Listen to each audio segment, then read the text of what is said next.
देख ले, कम से कम 4 फीट तो लंबाई है इसकी स्टेम, 4 से भी ज्यादा है।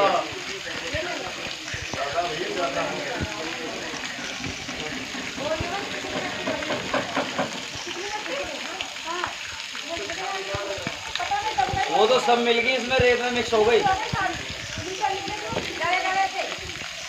मिट्टी के सब मिक्स हो गए।